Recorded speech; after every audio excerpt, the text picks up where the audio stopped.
Centros María, Reina de la Paz, invitan a un encuentro con nuestra Madre, la Madre de Dios. La palabra y el color. A Jesús por María. La mujer, el rey y el labrador. Experiencias en nuestra vida cristiana, de la mano de la Santísima Virgen.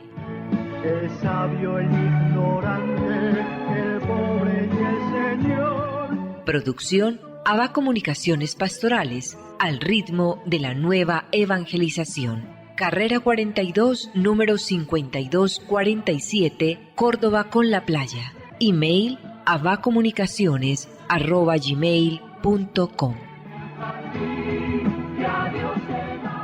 Muy apreciados amigos, saludos especiales. En el año de la oración, en junio, mes del Sacratísimo Corazón de Jesús, el programa de la mano de la Santísima Virgen María, bajo el auxilio de San José, todo para la gloria de Jesucristo. Liturgia de las Horas, tercera semana del Salterio, lunes. Celebra hoy nuestra Iglesia Católica la memoria de San Gregorio Barbarigo. Nació en Venecia, Italia, fue ordenado sacerdote.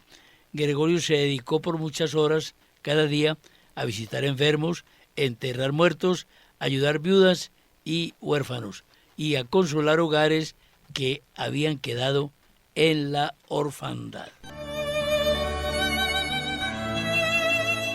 Pensamiento josefino para la fecha. Esta persona posee una dignidad tan inigualable que no hay honor alguno que no se le deba rendir, lo dijo el Papa León XIII refiriéndose a San José. Preparación para la fiesta de Nuestra Señora María Reina de la Paz. Dijiste sí, y la tierra estalló de alegría. Dijiste sí, y en tu vientre latía divina la salvación. Muy buenas, queridos amigos, bienvenidos a este día 25º de nuestro itinerario de consagración a Jesús por María. Les digo, ánimo, sigan adelante, no paren, no se desanimen. Si algo no ha ido tan bien, podemos adelantarnos, pero lo importante es no parar. El tema de hoy es nuestra santidad es obra del Espíritu Santo. Dice la Virgen, hijos míos, si no oran, no estarán cerca del Espíritu Santo, que es quien nos guía a la santidad.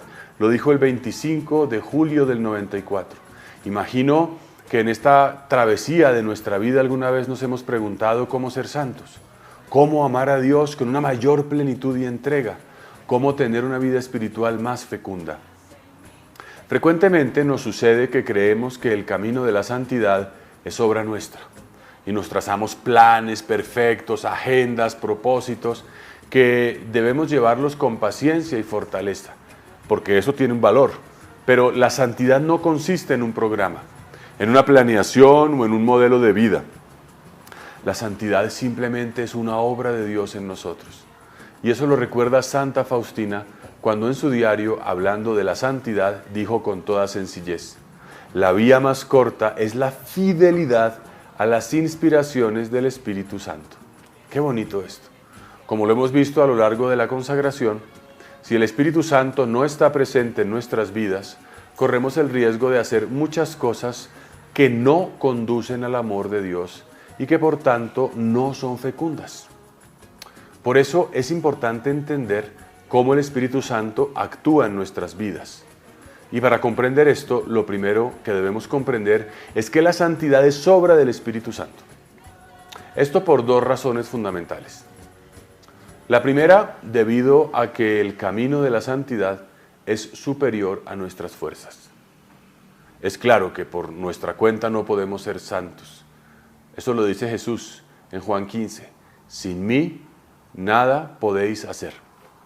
A pesar de nuestros esfuerzos, muchos o pocos, es imposible acceder a la santidad por nuestras propias fuerzas. Dios nos conoce en la profundidad de nuestro ser y solamente Él nos puede moldear. Es Él quien, actuando con amor en nosotros, en nuestros corazones, nos puede quitar los defectos y las limitaciones. Por lo tanto, nuestros esfuerzos no han de ir dirigidos a conseguir una perfección, sino más bien a dejar que Dios actúe libremente, a no poner resistencia, para abrirnos plenamente a la gracia que nos santifica. El fundamento de nuestra vida espiritual no se basa en hacer muchas cosas, sino en entender cómo Dios actúa en nuestras vidas. En efecto, nuestras propias fuerzas tienen límites, eso lo vemos todo el tiempo, pero no tiene límite el poder y el amor de Dios. Nos basta aceptar serenamente nuestras debilidades y fragilidades y poner en Dios toda nuestra confianza y así dejarlo actuar. En cierto modo, uno de los secretos de la santidad está en descubrir que todo lo podemos obtener de Dios. Recordemos a Santa Teresa de Lisieux, que decía en su camino de infancia espiritual: Dios tiene un corazón de padre y podemos obtener infaliblemente lo que necesitamos, si sabemos ganárnoslo por el corazón. La segunda razón por la cual la santidad es obra del Espíritu Santo es porque solo Dios conoce el camino de cada uno de nosotros. Lo primero porque nos supera, lo segundo porque solo Dios lo sabe. Y esto es lo que hemos visto en estos días de consagración, donde hablamos de identidad. Somos únicos e irrepetibles para Dios, y hay tantas formas de santidad y caminos hacia ella como personas existen. Cada uno de nosotros ignora en qué consiste su propia santidad. Lo vamos más bien descubriendo a lo largo de la vía. Con frecuencia ese camino es bien distinto del que podríamos imaginar, hasta el punto de que el mayor obstáculo para la santidad es quizás el aferrarnos a una imagen que nos hacemos de nuestra propia perfección. Esto es tremendo, ¿no? No hay nada más pernicioso que un ideal. Uno de los problemas de la vida cristiana es que hay muchas cosas que sabemos y que están en nuestra mente, pero que no llegan a nuestro corazón. El Espíritu Santo nos concede la gracia de que todas esas verdades abstractas lleguen a nuestro corazón y se vuelvan concretas en nuestras vidas. Lo que Dios quiere es siempre diferente, siempre desconcertante, pero es infinitamente hermoso, pues solo Dios es capaz de crear obras maestras. Y recordemos aquel refrán que dice: no hay santo sin pasado, ni pecador sin futuro. María, la Gospa, nos recuerda acerca de la santidad. Queridos hijos, no olviden que si no oran, no estarán cerca de mí ni del Espíritu Santo, quien los guía en el camino de la santidad. La Virgen nos dice que si no oramos, no estaremos cerca del Espíritu Santo, que es quien nos guía por el camino de la santidad. Por lo tanto, la oración íntima, frecuente, silenciosa y personal a la vez con Dios es necesaria para que Dios nos conceda todas las actitudes que favorecen las inspiraciones de la gracia. Como cristianos debemos desear y pedir las gracias. Recordemos esta cita: pedid y se os dará, dice Jesús en Lucas 11. Y podemos pedir las inspiraciones en todos los momentos de nuestra vida, o cuando necesitamos tomar decisiones, por ejemplo, decisiones importantes, y tenemos esa necesidad de la luz del Espíritu Santo. También hay ciertas actitudes o maneras de vivir que atraen el Espíritu Santo y que Jacques Philippe, en su libro En la Escuela del Espíritu Santo, nos narra. Una primera es la gratitud. Santa Teresita decía: lo que más atrae las gracias de Dios es la gratitud, pues si le agradecemos un bien, se conmueve y se apresura a concedernos 10 más. En segundo lugar, la obediencia. Obedecer a Dios en todas las cosas, grandes y pequeñas. Como decía San Francisco de Sales, hemos de amar la obediencia más que temer a la desobediencia. Otra más, la fidelidad. Ser fieles a Dios en aquellas ocasiones corrientes de la vida en que se manifiesta su voluntad, ya sea por medio de los mandamientos, por su palabra, por las enseñanzas de la Iglesia o por las exigencias de nuestra propia vocación, de nuestra vida profesional o comunitaria, familiar, social, entre otras. Si somos negligentes en nuestros deberes habituales, pocas posibilidades tendremos de que el Espíritu Santo nos escuche. Y creo cuarta actitud, el abandono y la confianza. Aceptar la realidad o el momento presente tal como es, con confianza en Dios, acoger cada instante con amor. Esto es clave. Propongámonos cada mañana amar, creer y esperar y no pretender resolverlo todo o saberlo todo. Otra característica es la libertad interior, es decir, vivir el desprendimiento y estar dispuestos a renunciar a nosotros mismos, a nuestra voluntad, a nuestras ideas, a nuestros gustos, a nuestros planes, a nuestra forma de ver las cosas. Otra es del silencio y la paz interior. Debemos tratar de mantener en todo momento nuestro corazón en paz y unido a la práctica del silencio. Pero no del silencio exterior meramente, sino de las imaginaciones, pensamientos, palabras que escuchamos y que nos quitan la paz y alimentan las preocupaciones, las angustias y los temores.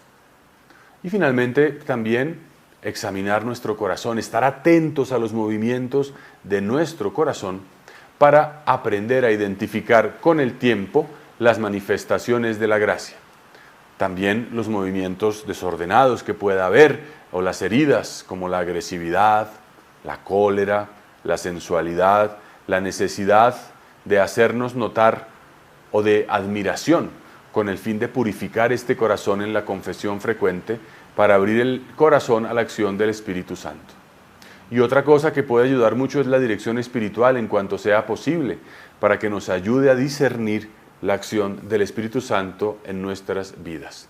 Para terminar este día les dejo esta reflexión. Todos los santos que conocemos tienen algo en común. Todos los santos han amado total y plenamente. Sin embargo, para hacer esto, que no es fácil, primero se dejaron amar. Amar por un amor que no imaginaban, por un amor que superó siempre sus expectativas. Todos los santos, sin excepción, vivieron como María el don de la receptividad y de la apertura. Es decir, en otras palabras, se dejaron santificar por el amor, por ese amor que nos da el Espíritu Santo y que transforma todas las cosas. Por eso hoy la invitación es que te dejes amar, que dejes hacer, que te dejes transformar, que te dejes sanar, que te dejes salvar. En una sola palabra, que te dejes santificar. Amigos, en resumen, la aventura de la santidad comienza con un sí al Espíritu Santo, como lo hizo María.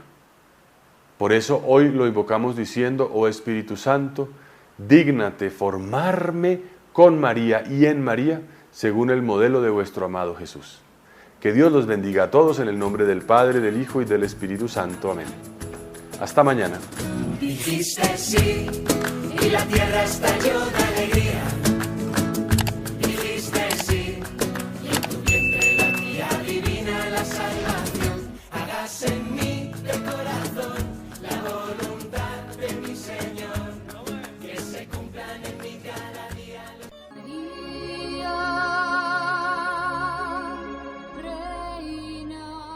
No tengas miedo, estoy contigo. María, Reina.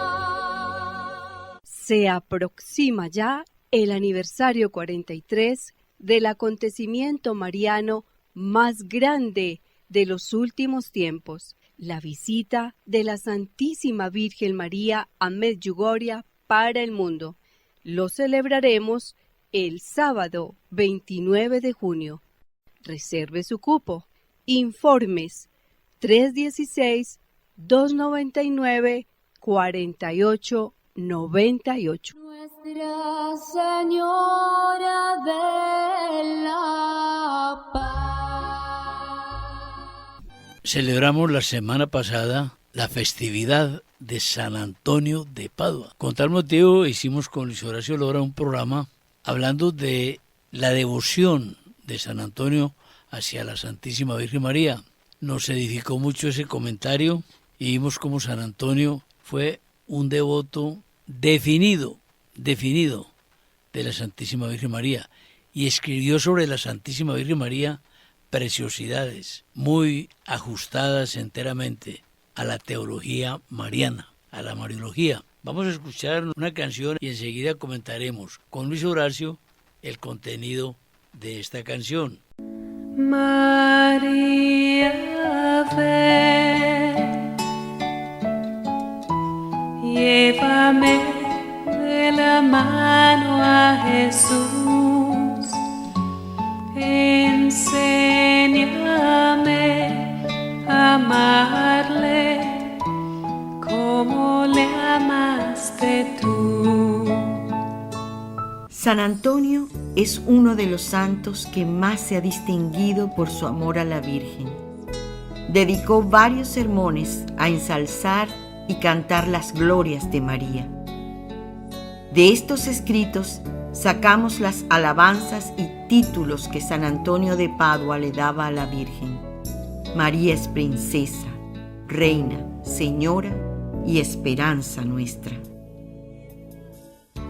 El Señor puso a San Antonio como lumbrera y lo exaltó en medio de su pueblo. Los devotos de San Antonio podríamos rezar también con las mismas palabras que él usaba. Refúgiate en la Virgen María, oh pecador, porque ella es la ciudad del refugio, como dicen las Escrituras en Números. En otros tiempos, el Señor mandó: elegirás ciudades de refugio. Así, ahora la misericordia del Señor ha puesto como refugio de misericordia el nombre de María. Torre fortísima es el nombre de la Señora. En ella se refugiará el pecador y se salvará. Nombre dulce, nombre que conforta, nombre de dichosa esperanza. Señora, su nombre es el deseo de mi alma. El nombre de la Virgen era María, dice San Lucas. Es tu nombre perfume que difunde. El nombre de María es júbilo en el corazón, miel en la boca, melodía en el oído. Señora nuestra, esperanza nuestra, que tú, estrella del mar, irradies luz a nosotros, sacudidos por este mar, nos encamines al puerto y protejas nuestra muerte con la tutela de tu presencia.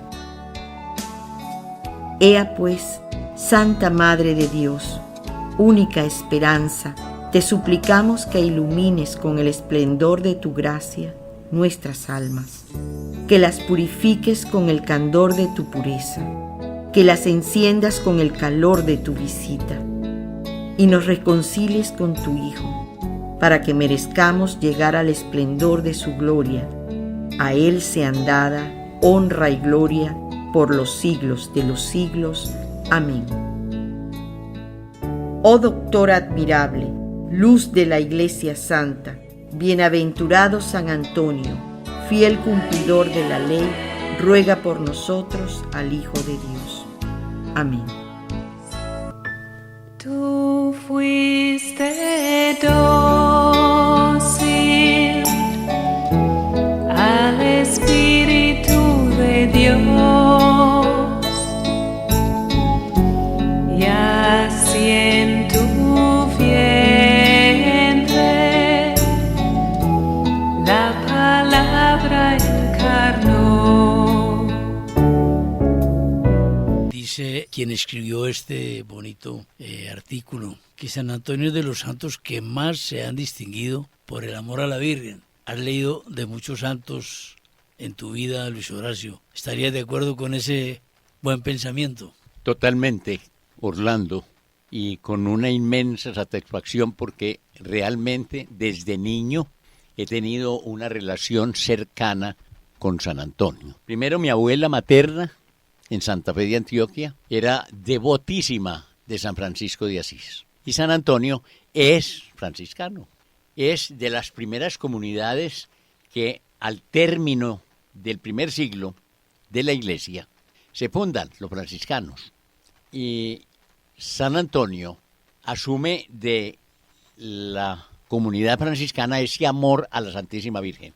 Los franciscanos llevan el Santísimo Rosario en el cinto como símbolo de esa arma poderosa contra el mal y de ese instrumento para manifestar nuestro amor a la Santísima Virgen. Es decir, el rosario tiene esas dos caras. Nos defiende del enemigo maligno, vence al demonio, vence el mal y al mismo tiempo nos sirve de alabanza. El rosario mismo, fundado y preconizado por Santo Domingo, lo llaman el salterio, porque es de alguna manera como el reemplazo de los salmos y que los sacerdotes recitan en el breviario y en su oración diaria. Entonces, el pueblo cristiano no reza los 150 salmos, reza las 150 Aves Marías, que han sido comparadas como rosas que se ponen a los pies de la Virgen. Y San Antonio tuvo una devoción inmensa a la Santísima Virgen. De verdad, como pocos, no es el único, pero sí es de los más destacados en la historia de la Iglesia. Y a él le debemos entonces unos sermones que se llaman y se consiguen en el internet con ese título de Sermones Marianos de San Antonio, y en el que él canta la concepción de la Virgen, el nombre de la Virgen, las maravillas de la Virgen, y en este comentario se hace énfasis, o una de las figuras que se destacan allí es de la Virgen como un castillo, como una fortaleza que nos defiende del mal, donde se refugia el pecador. Ahora, me llama la atención y quisiera como compartir dos cosas a raíz de esta alabanza a San Antonio, y es que San Antonio muy seguramente recibió de manos de la Santísima Virgen a su divino hijo, pequeño, recién nacido, de brazos inclusive. ¿Cómo lo recibió? No hay imagen de San Antonio que no aparezca él con dos símbolos o tres símbolos muy, muy significativos. La azucena, símbolo de su pureza, de su entrega total a Dios, florecimiento de todas las virtudes en su vida espiritual. Un libro que significa la Sagrada Escritura. Si alguien conoció la Sagrada Escritura, San Antonio, y lo sabemos por sus sermones sobre la Virgen, todos inspirados en la letra del Antiguo y Nuevo Testamento. Hay quienes dicen que San Antonio sabía de memoria la Biblia. Hay quien cree que él sabía de memoria la Sagrada Escritura. El Espíritu Santo en él. Y que incluso se llega hasta a afirmar que si se hubiera perdido, con él se hubiera podido volver a reconstruir. Si se hubieran perdido los textos. Claro. Él estaba allí listo para volverlos a escribir. Qué bien. Porque los sabía de memoria. Claro. Y finalmente, el último símbolo que aparece siempre unido a él, inseparable, es el niño Jesús, el Hijo de la Virgen. Entonces, ¿de quién lo recibió? De la Virgen. Debía estar en contacto con la Santísima Virgen y la Santísima Virgen le entregaba a su divino Hijo para que jugara con él.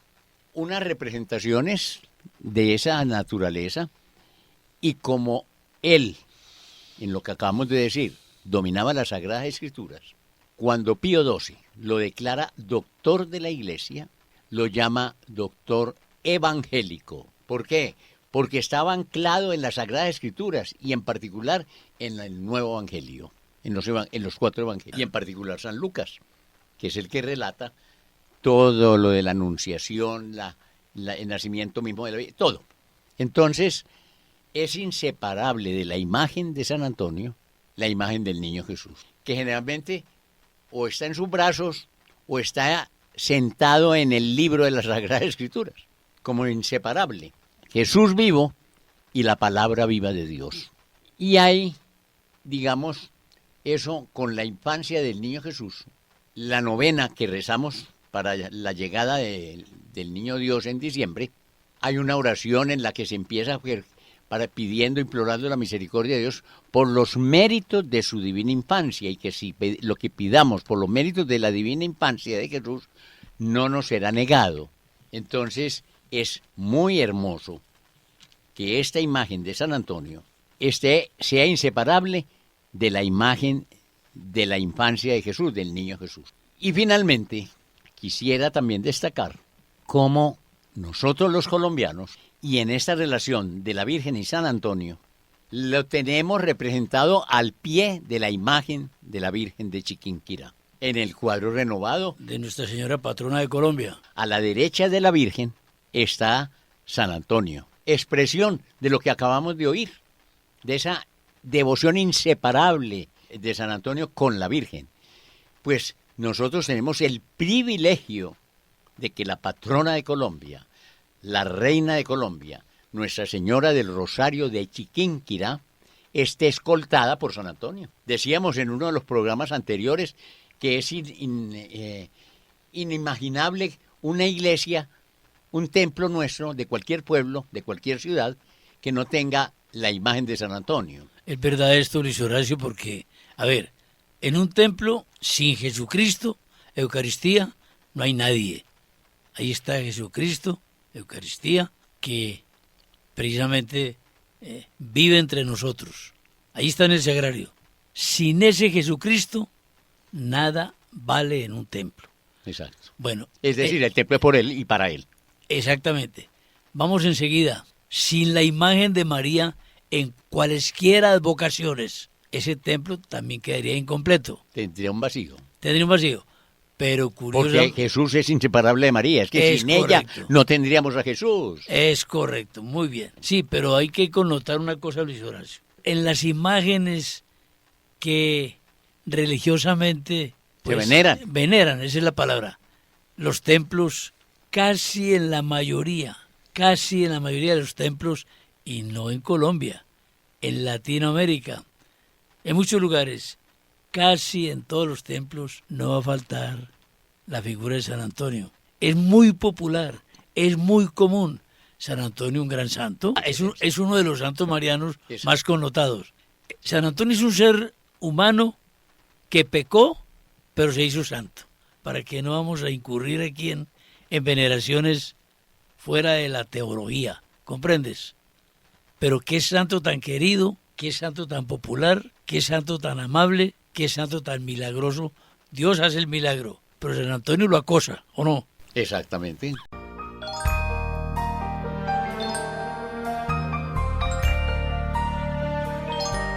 Dulce Madre, no te alejes, tu vista de nosotros no apartes. Ven con nosotros a todas partes y solos nunca nos dejes. Y ya que nos amas tanto como verdadera Madre, haz que nos bendigan el Padre, el Hijo y el Espíritu Santo. Amén. Centros María Reina de la Paz invitaron a un encuentro con nuestra Madre, la Madre de Dios. La palabra y el color. A Jesús por María. El rey y el labrador. Experiencias en nuestra vida cristiana, de la mano de la Santísima Virgen.